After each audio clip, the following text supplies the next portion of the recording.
with Volume Wars as well, and myself and Chris from MetaBUSD, we're having a little chat, and ourselves and MetaBUSD are going to do a little thing in Volume Wars as well.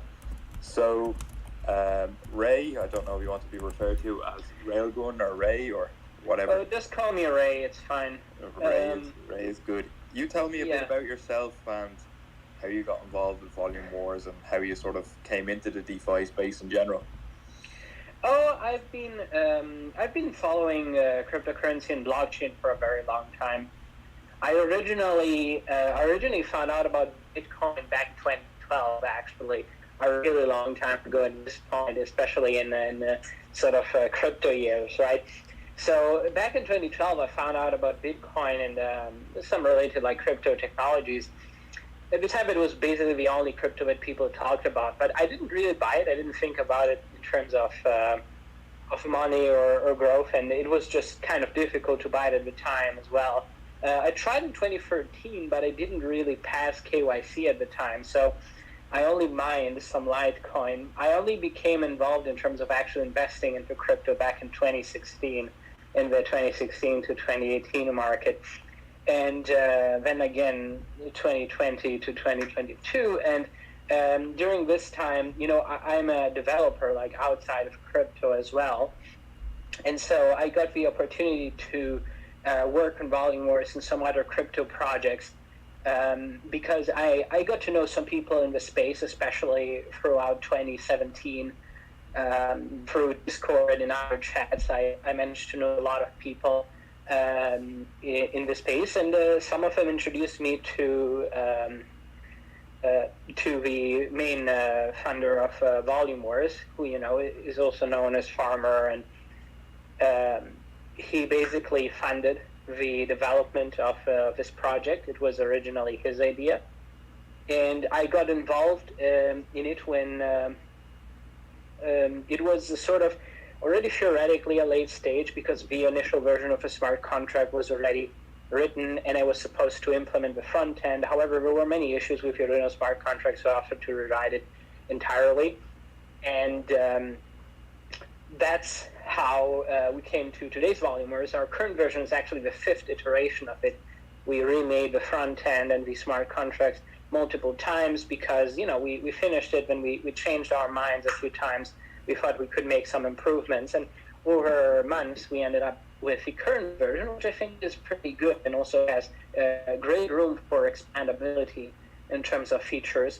So that is regarding my involvement in Volume Wars. I've been doing the front end and back end, although I haven't done any of the web design parts. That's a different team. But I've done most of the front end, not all of it in terms of functionality, and the entirety of the smart contracts were written by me as they are now. So regarding what it does and how it works, well, the base mechanic is pretty simple. The idea behind Volume Wars is that each team is a token, and it's identified by the token's address. Each team has members. You can join a team, whichever team you want, but you cannot actually switch teams, so your account is going to be bound to the same team forever once you join one of them. Once you've joined a team, you can attack the other teams. Whenever you attack a different team, you are sending BNB to Volume Wars. You pay for an attack, and half of that BNB is used to buy your own team's token and burn it. So we buy your token that corresponds to your team, and we send it to the burn address directly. This is actually configurable. For individual teams, we can set a different address to send the tokens to. We've done this for XUSD because XUSD has a special burn mechanic, and we are basically sending the token back to a contract which they specified. Potentially in the future, we can decide for individual teams, they might decide that they don't want the tokens to be bought and burned. They might want the tokens to be bought and maybe put into LP or something similar. We can arrange for that because we can set custom addresses. Regardless, to go back to the game mechanics, half of the money you put in is used to buy and burn the token. The second half is used for other things that I will get into in a minute. So this attacking other teams puts points on these teams. These are damage points. So you attack your adversary gets a certain amount of damage points, which is exactly the number of BNB that you've spent. We use a different unit. It's actually 1/1000th of a BNB that we use to display the damage points, but it's still 1-to-1. Just we display it in 1/1000th of a BNB in the user interface, so don't get confused, because it looks better that way. In any case, you put points on your adversaries, and at the end of each season, and a season lasts a week, the team with the least damage wins. So you cannot just win by putting some damage on other teams. You really need to be, at the end of this season, the one with the least damage, which means that you basically need to put damage on every other team in order to gain an advantage. And in practice, any team that has the lowest damage at any point is going to be the target of attack by other teams, because they want to get lower in the scale, right? So they want to attack whoever has the least damage. The reason why we made it like this is that it makes it more difficult for a single team to just win by having more players, because they're really up against everyone else. If a team has the lowest points at any given time, they're going to be attacked by everyone else. So it does reduce the advantage that you have with just having more players. But obviously, doing more attacks, having more players is still an advantage, since you can put more points on other teams. There's also the fact that if two teams are attacking each other a lot, well, other teams benefit from that, because they are putting points on each other and they're going down in the rankings. So after the season ends, which will last a week, there's a timer for that, the new season starts. And what happens is that the rest of the money, but 50%, gets distributed. So 25% of the total, which is half of the 50%, goes to legendary NFT holders, and this is basically how you can sort of win at this game as an individual, and I'll get into that in a moment. 15% goes to the winning team, and each winning team, each token can specify what address they want that money to be sent to. Up until now, we've been using that money to buy and burn the winner's token. So 15% of the total volume of that of each season is currently used to buy and burn the winner's token, but you can specify an address, and we'll just send those BNB to you, and you can do whatever you want with that. So that's one thing. 10% is for the developer fee, the developer cut, and there's also a potential referral fee. We've partnered with ShillX to provide a referral system, which is not yet active. We're still talking with them, but that referral fee will be taken from the 10% dev cut, and we still have to determine how high the referral fee will be, but it's taken from our cut, from the developer part, which is 10%. So it shouldn't really be a concern. So regarding the legendary NFTs, basically, what reason do you have to attack another team? And this is where the main sort of mechanic of the game comes, which is that a booster pack. So whenever you attack another team, you receive a booster pack, and you need to claim that booster pack and then open it. And that contains NFTs. So it generates NFTs randomly using Chainlink VRF, and you have a set of NFTs for each season. Each season has a set corresponding to that season that goes from number 1 to number 7. Number 1 to 4 are common NFTs, which you get more easily. Most of the time you'll get commons, a variable number of commons, or you can get one rare, and there's 3 different rares in each set. So you need to get all of these, one of each, 1 through 7, where 5, 6, 7 are rares, and 1, 2, 3, 4 are the commons. And once you have all of the NFTs from the set at particular season, it's separate for each season, you can use them to mint a legendary NFT.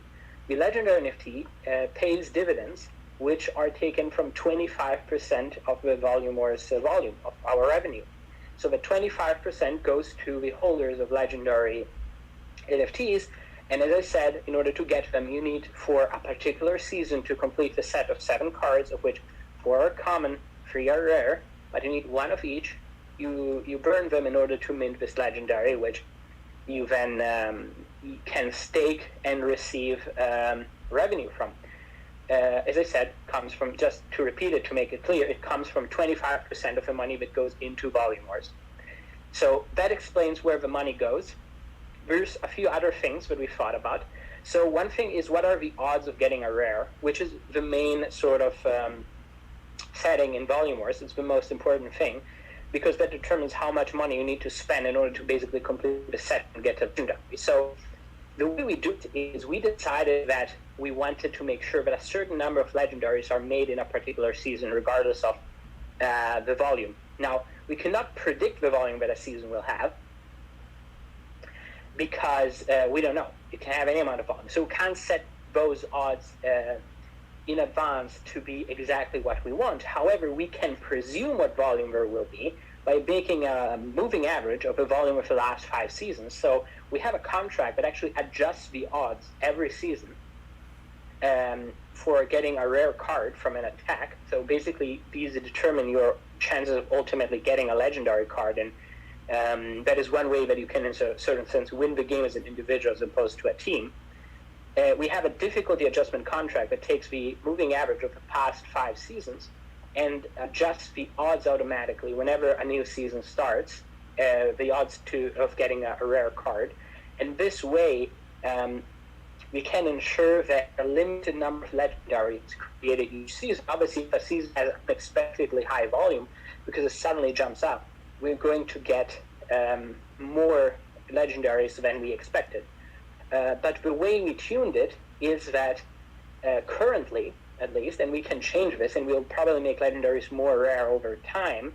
Currently, it's tuned to use the, as I said, the last 5 seasons average as a reference, and making it so that if the next season has the same volume as the moving average of the past 5, there will be 3.6 legendaries minted in that season in total, right? So that's the expected number. Obviously, 3.6 is not an exact number. It's 3.6, but that's just the expected value, mathematically speaking. So basically, we did a lot of math. I actually studied math myself, college, and my client who founded Volume Wars actually hired a mathematician as well. We worked together on this. We thought about the probabilities, and we put it into a Python script, and we got the right numbers that we needed to use for this to work. And so we can basically come up with the right numbers to put in the difficulty adjustment contract, so that it always keeps adjusting the difficulty to the point that it's making the expected number of legendaries that we really want per season, assuming that the volume is the same as the average of the past 5 seasons. And that is automatic. Like the contract, as long as we don't change it, it's going to make sure that over a long time, we're going to have that average number of legendaries, assuming that the volume isn't too jumpy. Obviously, you can somewhat game it by making it so that one season has very low volume, one season has very high volume, and you can somewhat game it, but that's why we use 5 seasons moving average in order to reduce that possibility. Essentially, the way it works is very similar to a mining difficulty algorithm. That's why I call it difficulty adjustment, because much like Bitcoin adjusts its difficulty based on how much miners mine and how many Bitcoins, how many blocks they end up finding in a particular amount of time, we don't directly adjust it on the number of legendaries because it's too low of a number, it's a bit too noisy, but we adjust it directly based on the volume that Volume Wars gets. Again, the moving average of 5 seasons. So autonomously, Volume Wars is going to adjust the odds to make sure that we're going to get on average 3.6 legendaries each season, and the more time passes, the more... currently, the moving average is only based on like 3 seasons because we didn't have that many yet. But as it goes on, this is going to get better, and we could even increase the number of seasons that we use for a moving average. But I think 5 is good. So that's regarding the way the difficulty is adjusted. So we thought of that. Another thing we thought of is giving users the ability to trade their NFTs, and we have our own proprietary marketplace. I guess I shouldn't call it proprietary. It is open source, but it's just an NFT marketplace for our NFTs, and you can use that in the interface of our site in order to buy and sell your own NFTs, your own Volume-Wars NFTs. It's only enabled for rare NFTs and legendaries because commons are fairly common, and it just didn't make sense to have people trade on that market. We don't really see like the demand for them. We do see potential demand for rares and legendaries. So the market lets you sell and buy rares and legendaries. So, for example, if you're trying to complete a set to get a legendary, you're missing one rare, you can buy it for someone else. If someone only got one rare and he doesn't have the money to do many attacks and complete his set, he can give it to you. He can sell it and make money from that. So we do have a marketplace. As I said, we have automatic difficulty adjustment. We have staking for the legendary NFTs, so you can get part of that 25% of revenue, which is divided between the legendaries that are staking.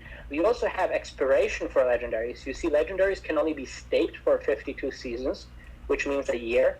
After that, they are not able to be staked anymore. We will have other uses for legendary NFTs, possibly. That's not entirely confirmed, but we are working on giving them other uses, which might or might not actually get into the game, but I'm just telling you this is what we're thinking right now, giving more uses to our NFTs. And so, yeah, there's a lot of ideas that we have, but this is currently what happens. After 1 year, they sort of become not useful for staking. They don't receive any dividends anymore. However, that's still a lot of seasons that you get part of that 25% revenue. And it's necessary because otherwise the number of legendaries would just keep increasing indefinitely, and that wouldn't be very sustainable. So, as I said, we have this algorithm to us to make sure that the amount that is produced is limited. And then we have this mechanism to basically remove them from staking after a certain amount of time. So that's these are basically our main features. Another thing that I should talk about before I finish is our security, which is we have moved everything to a combination of a Gnosis-safe multisig and a 2-day time lock. So Volume-Wars is an upgradable contract. It can be upgraded. It uses the proxy pattern, transparent proxy pattern. The other contracts in the Volume-Wars sort of constellation are not upgradable, but their ownership has been transferred to the time lock, which is owned by the multisig, has that its own only proposer. There's also the time lock itself. We've given up the ownership of that. So we can't add on people to the time lock itself. It's only the Gnosis safe. Currently, the Gnosis safe is 2 of 2, but we're adding teams from Volume-Wars basically to it. So it's going to be it's going to have team members of the various tokens in the multisig, and we're actively looking.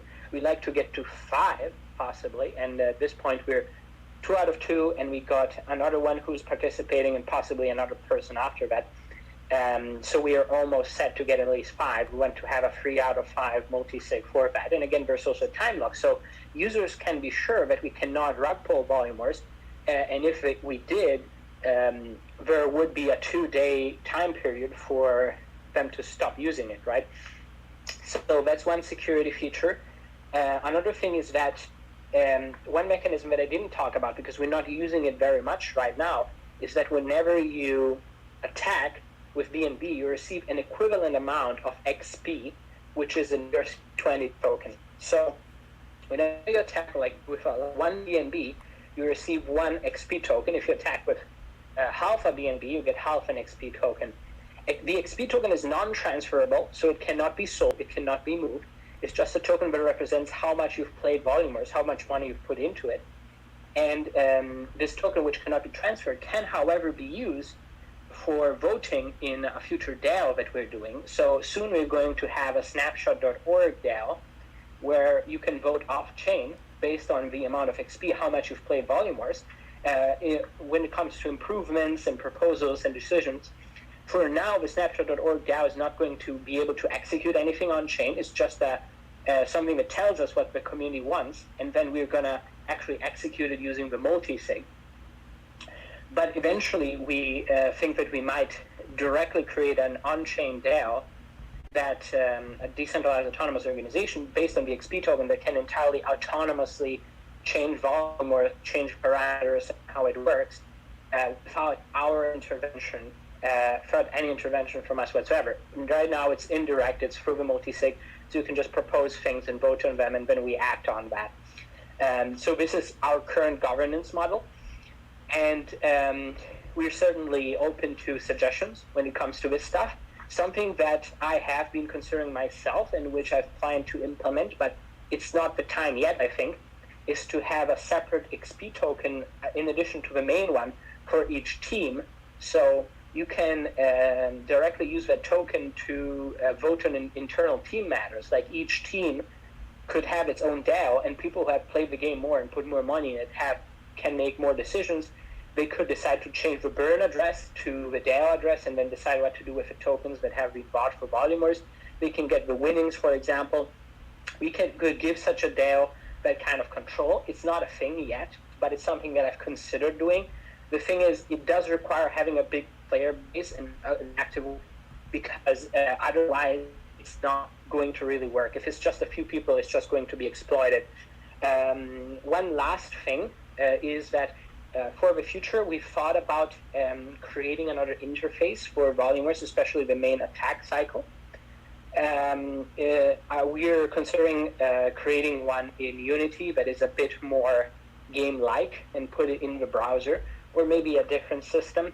But in any case, making something that's a bit more game-like and adding a few more game-like features to it. But for now, you have the HTML interface, which I think has gotten pretty good. As I said, went through several iterations, and this is the latest version. For now, it seems to work pretty well, and you like the feedback it gives when you play and you see all the attacks and stuff. So this is really all I wanted to say. Yeah, I can embed this into VR. Yeah, but it would be interesting to do something like that in the future. We'd have to think about how it would actually work, but we are very much interested in at least making an interface in browser that is more game-like and that maybe gives you more of that game feel satisfaction when you're playing, when you're attacking. And I think we already have something decent in the browser for that, like as far as you can go with just simple browser animations and things. It isn't too bad. Like it's definitely better than our previous iterations. But yeah, doing something in a game engine obviously does give you more freedom. Dual Link style like Yu-Gi-Oh! Yeah. Yeah, so this is basically everything I wanted to say about it. So if you have any questions, just ask me. Yeah, so thanks so much for running through that full explanation. It was very good. I think you sort of covered everything. So I have some questions from the community over who are listening in our Discord. So the first question I have is, if the legendary NFT after the 52 weeks of staking is expired, can a person still sell the NFT? Okay, that's an excellent question. I guess I should add a different piece of information to that. So the first answer is yes, you can still sell it. As I said, you're going to we might add other features that you can use with the NFT. But I need to give you another piece of information for this to make sense, because I understand where the question comes from. So what you're thinking is, well, you might accidentally buy a legendary that has already expired, and that's a problem, right? So that's not going to happen, because legendaries are tied to a particular season. So you're going to see in the marketplace, you're going to select which season you want the legendary to be from. For example, you select season 5, you're going to see legendaries from season 5. And when it expires, is not tied on when the legendary was created. It's tied on which season it belongs to, and the season is tied to which cards you're burning. As I said, each season has separate NFTs, and so if you complete the set of NFTs from season 5, you get a legendary from season 5. You cannot get any NFTs from season 5 after that season is over, except the legendary if you already have the set, right? The only way that you can get a legendary after season 5, the legendary from season 5 after season 5, is by already having all of the, or buying the season 5 set, completing it, burning them. You get the legendary from season 5. In that case, it's going to expire in season 57, regardless of whether you got it during season 5 or you got it after. So it's tied to the season, which is one of the attributes of the NFT. It's not something that's based on when the NFT was created, so you're never going to accidentally buy an NFT in our marketplace that doesn't work, because you know that after 52 seasons, right, it's not going to be viable anymore. But yes, you can definitely sell it, you can definitely buy them, and we might have features that use them. So this is to answer that question. Yeah, I mean, you went through this amazingly. And are there any other benefits to the booster packs besides just the NFTs, or is that the only thing that comes with the booster pack so far?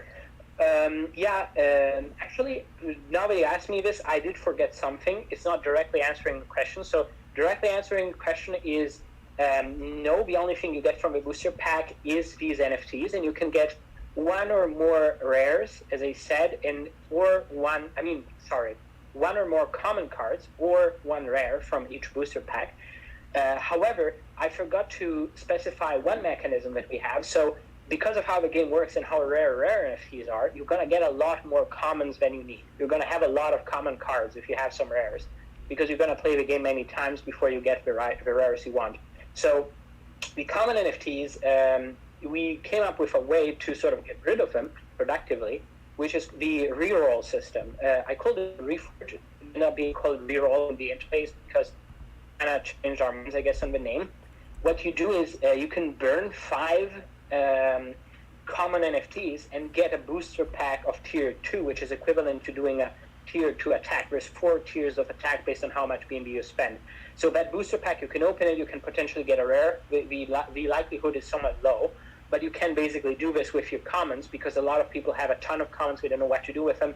And obviously the UI, if you have thousands of NFTs, it kind of starts to lag a bit. So you can get rid of the extra NFTs and actually get some rares of the current season that way. Remember, whenever you open a booster pack, you're always going to get NFTs from the current season.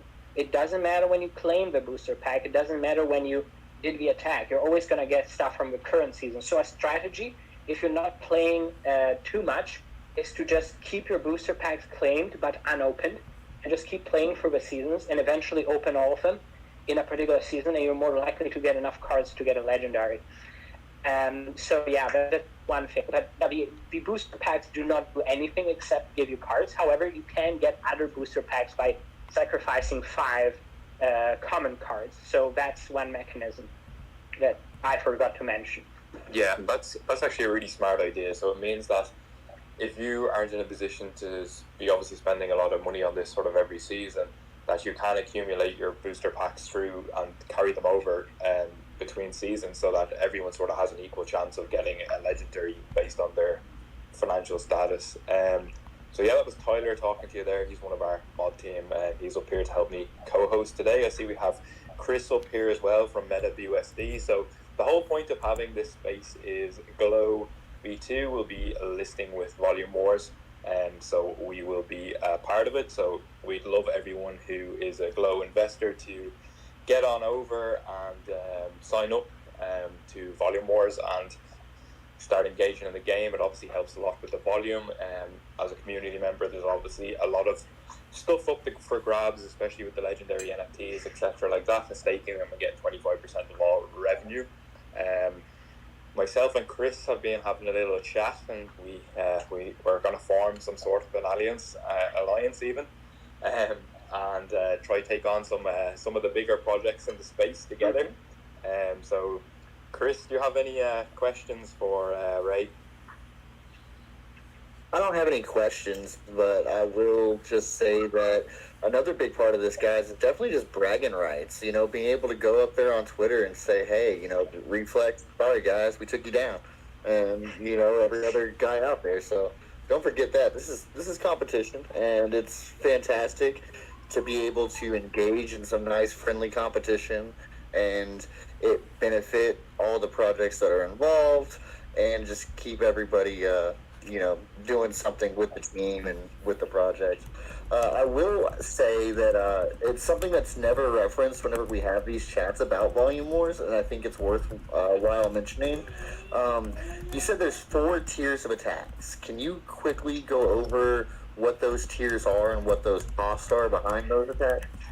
Okay, I will specify that the odds are also written on the website. I'm going to tell you, obviously, but whenever you attack, you can see the odds on the different tiers that you select. So let me check. Actually, I just want to make sure because we changed this a few times. So I'm just going to look in the documentation to make sure this is all correct.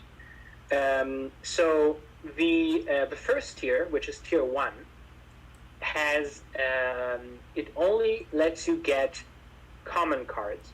You have a 1 in 3 chance of getting a common NFT, and I should specify that the common NFT chances will not change. They're hard-coded into our code.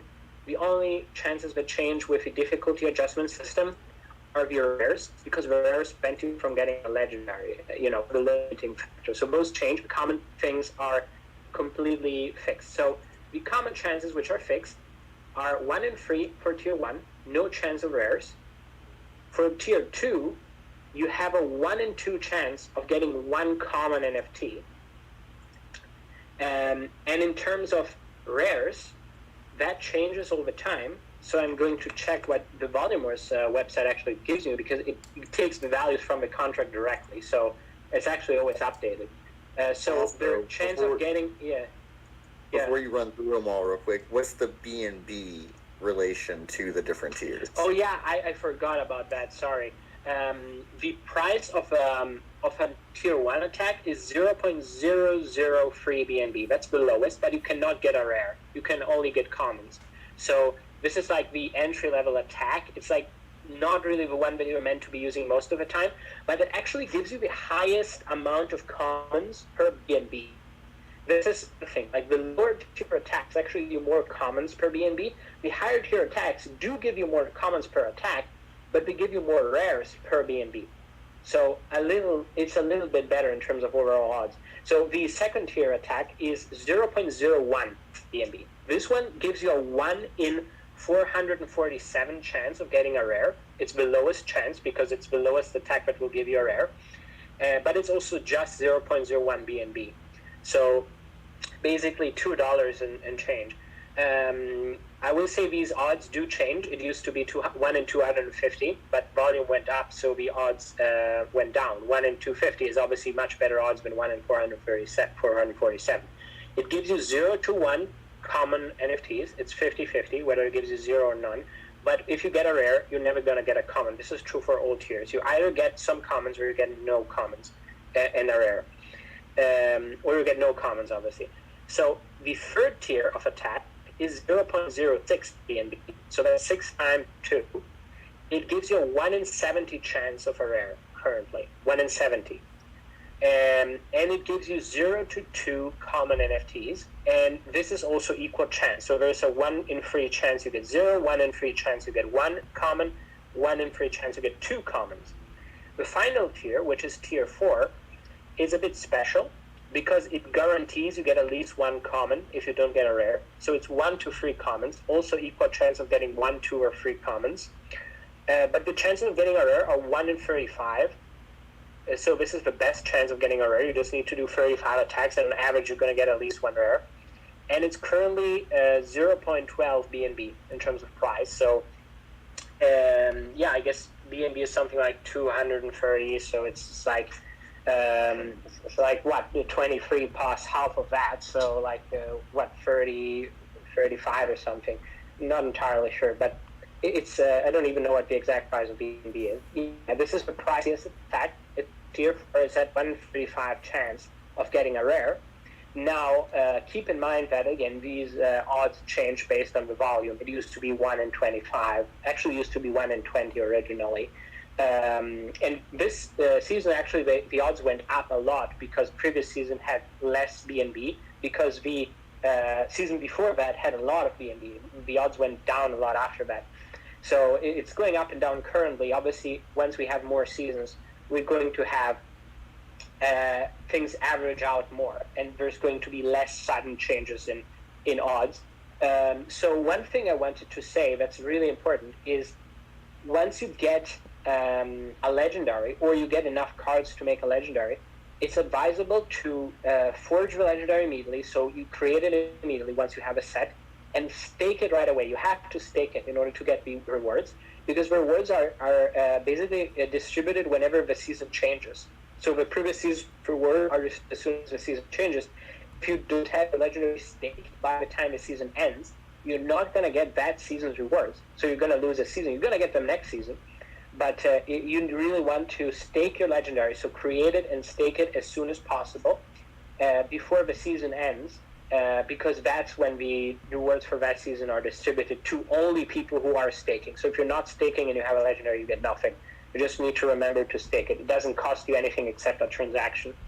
But yeah, that's the only thing. I'm going to jump in with a little question there. So at the moment, for the people who are staking the legendary NFTs, tell the community what sort of the average amount they could be earning per season off this. That's an interesting question. I actually don't know right now. I need to check this, because I don't personally have a legendary yet from a dev account here. So I can see this through the transactions, but I need to check. So, for example, okay, let's make an example for check volume. Okay, it seems like someone is giving me the values. I guess I don't actually have them because I didn't get the legendary rewards. So it's listed on the announcement. Oh, really? That's kind of funny.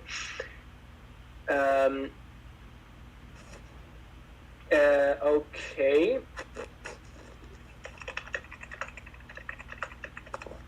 While you're looking for that, I just want to point out that I think it's important, to review those prices and stuff, because I know whenever I talked about it with my community, everybody was essentially shocked that the attacks were so cheap and that you were able to do so many attacks for the price of BNB right now. So, in general, thank you for reviewing that information. Appreciate it. Yeah, I'm reviewing this. I'm trying to understand exactly, because being told this has been posted in the announcements. I didn't write an announcement myself, so I'm not entirely sure. Okay, winning team total volume. Okay, I'm seeing one right now. This was weekly individual legendary rewards accrued. This was for July 4th, and in this case it was half a BNB, but that's for a season that had relatively low volume compared to the previous ones. So that's one season, half a BNB. It's not that much. Previously, the June 28th season, the one that ended on June 28th, it says 1.57 BNB. So that was, for example, what you got from one legendary. 1.57 on the June 28th season, which was bigger. And 1.87 on June 27th, I'm not totally sure how these were posted. But yeah, these are some of the values I have here that got posted in the announcement. I guess we are calculating posting it every announcement, because it's Farmer posting these announcements, and he has legendaries, so he actually just knows how many he gets for each, which I guess is convenient. So yeah, these are some numbers that I got.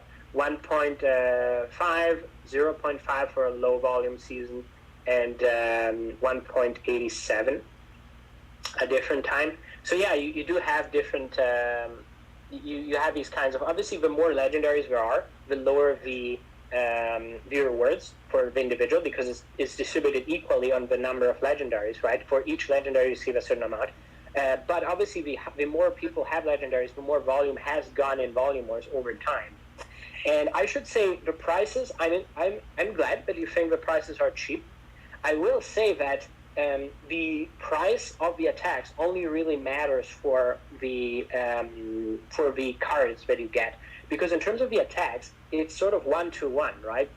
So the amount of BNB that you're using to attack another team is basically the number of damage points they get divided by 1,000, because it's cooler to see it in hundreds, right, instead of smaller numbers.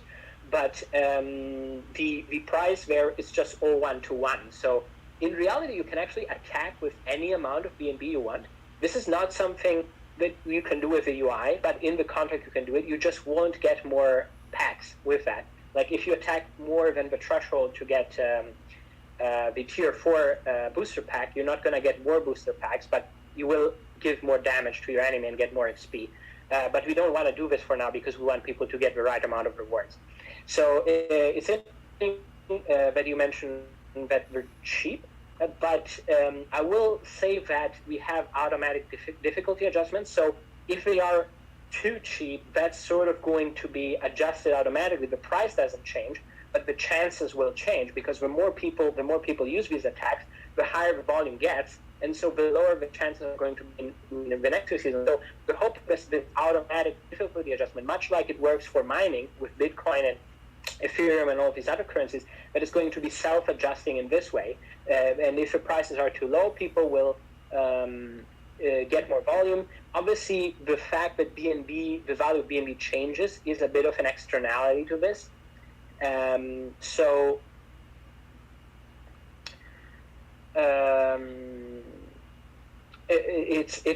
can affect things because we do calculate the average volume in BNB, so that can create some volatility in the relative amount of, like, the relative chances and the volume. It can make things mismatch somewhat, but even that is self-adjusting, because obviously if BNB goes down and people can make more attacks, then the volume in BNB goes up, and the next season is going to have lower odds. So it is slowly adjusting to the price, even if we don't have any mechanism directly that adjusts to the price, because people make different choices if the tax costs more or less. So we don't currently see a reason to change the cost of a tax. However, it is something that can be changed, and it could be changed through a proposal. We can just do it through our system. We can also change the base odds, because the base odds determine how we change the odds based on volume. So the odds can be reduced in that way as well in the difficulty adjustment contract. In any case, there's a lot of options. If people have proposals, there's going to be a system for them to be shown, so to be made. Okay, that's that. Cool. So I will open up I'll open it up to my co-host Tyler. Do you have any questions? Yeah, how many hit points do you start out with at the beginning of the season, since they go on for a week? Okay, I should specify that the way it works is that you put damage points on teams. You don't start with hit points and lose them and sort of die. You just put hit points on teams in the sense that damage points, right? You put damage on teams, add damage. You don't subtract from health, so you can't die. A team cannot die, but the team with the least amount of damage wins. So there's no hit point system. It's just entirely negative in the sense that you're adding damage that is bad for the team, right? Whenever you attack a team, they go down in the rankings because they're going to get more damage than someone else. But in the end, the only thing that matters is how much total you have compared to the others. And something that we've been considering is using the NFTs, not just to complete a set and get a legendary, but also to provide benefits to your own team in terms of defense. So you might use an NFT to increase the defense of a particular team and reduce the damage they get. Things like that are possible. And we would probably have to adjust some curves where this only has a certain effect, because it would be a bit too overpowered if it was entirely linear. But it's something that we've been planning, and we'll have some mechanisms like that in the future. Volumeverse continues to be successful. I think that's going to be definitely a big part of the future expansions of Volumeverse gameplay, because then you add a whole other dimension where you can help your team with your NFTs, and different teams can have different advantages from the outset, and it's not just about how much you attack the other teams, it's also about how much your own team is helping you. And yeah, that's part of the next things we're thinking about for Volumeverse. Sounds good. Okay. So you're calculating the damage along the way, and that would definitely add an extra layer of strategy to the game itself you guys could actually incorporate that with the defensive NFTs and such. Yeah, the way it works is that there's a contract that can change the damage that you give to anytime you attack. So anytime you attack, it calls a contract with with the amount of money you put in, your own address, and your team's address. No, the team you're attacking. And using those values, the contract, which is the attack bonus contract, can change the value of your attack and make really anything happen. So mainly we're thinking about having that contract check if there's some defensive NFTs and reducing the team you're attacking and reducing their attack. Potentially, we could also have offensive NFTs that boost the attack of either an individual player or his team. But now we're thinking that defensive makes a lot more sense. In any case, we can do anything we want with the damage once if we replace that contract. The current version only passes the same value; it doesn't really do anything. But in a future upgrade, we are going to have a system that's more sophisticated and actually changes the attack values. But we're pretty much free to do whatever we want with it in technical terms, obviously. Well, I mean, if you're worried about offensive abilities having too much power, one thing that you could do is do like a rally attack with a small multiplier. So whoever the receiver of the attack is has a window that they're notified, like, oh, hey, you're under attack. We need to gear up. So that way people can strategically use their defensive abilities. That's just one thing that popped into my head as you were saying that with the difficulties involved. And then, so even if you don't win the season, you said 50% of the BNB spent goes to a buyback and burn of the native token, correct? Well, your teams, that actually happens on every attack. So every time you attack, 50% of what you put in goes to buying and burning your team's token directly in your attack. So that happens live. You can even see it in your transaction. It doesn't happen at the end of the season. It happens immediately, whereas the winning team receives the BNB of the winning allocation, which is like 15%. But yeah, as I say, even if you don't win, 50% of the money that your team spends goes to buying and burning your team's token. And as I said, there's the option of a token deciding to instead send those tokens, instead of sending them to the burn address, we can send them to a different address.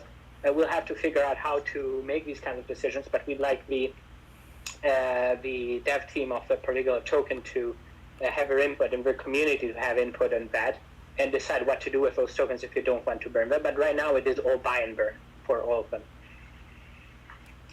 Awesome. And I know you covered that question pretty well, but I just wanted to reiterate to everybody that's listening, even if you don't win, your team doesn't win the season, there's still a benefit to playing for Glow, MetaBUSD, and all the other people participating with Value Wars. There's also a personal benefit with being able to achieve that legendary NFT. So it's not just the project, it's yourself as well. So I'm conscious we are sort of just gone over the 45-minute time period there. So I'm going to open up the floor to anyone down there listening. If anyone wants to pop up, have a question, chat with anyone up here, just request to speak and I will pull you up. While we are waiting on that, Chris, do you have any final questions or anything your community wants to ask? No, we're good. The only advice I'd give everybody is last season we had waited out and planned for our last day to do a bunch of attacks, and we never tested our attacks before, and I had forgot to make an exemption on the contract that wouldn't actually allow our attacks to go through. So we went to do all of our attacks on the last day and couldn't do them in time. So maybe test an attack one time right after you get listed. Yeah, so we are going to set up a Discord channel. So we will have a Discord channel for Volume Wars and we can strategize our attacks in there. We will obviously get in touch with Chris as well, and we will have a little bit of fun. projects, and but it will be strategic between ourselves and Meta BUSD as well, and hopefully a bit of healthy competition and create a bit of engagement in the community. Fake Monster's been the one to take down, but I think Reflex will probably be a pretty fair contender this next go around.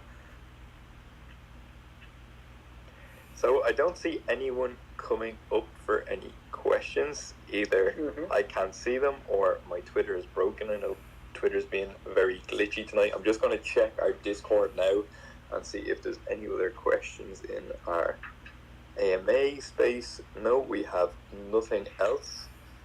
So thanks for coming, Ray. You've explained a lot. We have this recorded and it is streaming on our YouTube as well, so we'll be able to share this to we'll be able to share this to the community and the YouTube link, so that they will have a full explanation of how the game works. And then Ray, you can probably use it yourself as well. It'll stop you having to come on to 101 times and explain the same thing. You'll just have a link there you can throw at someone. And I think all the questions that are sort of commonly asked has been asked in this space as well. So it's beneficial for everyone. Obviously, Glow will be listening with Volume Wars. I will get an exact date very soon. You don't know that offhand, Ray, do you? I don't have that information currently.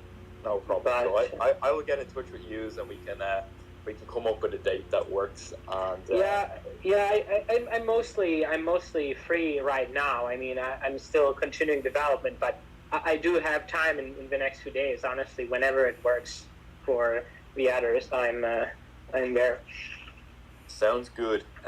Yeah, we're sort of ready to go whenever. So as soon as possible, really, we'd love to get the community involved in this. And we will have a chat about back end side of things. If there's anything that has to be done on our side, we can do that in DMs. But everyone, thanks for coming to the space. Ray, thanks for taking the time out of your day to be here. We understand you're extremely busy, and we're very appreciative of anyone who comes to Glow Nation.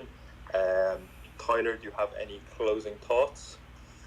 The only thing I have to say is everybody give Ray a round of applause for explaining that just astonishingly well.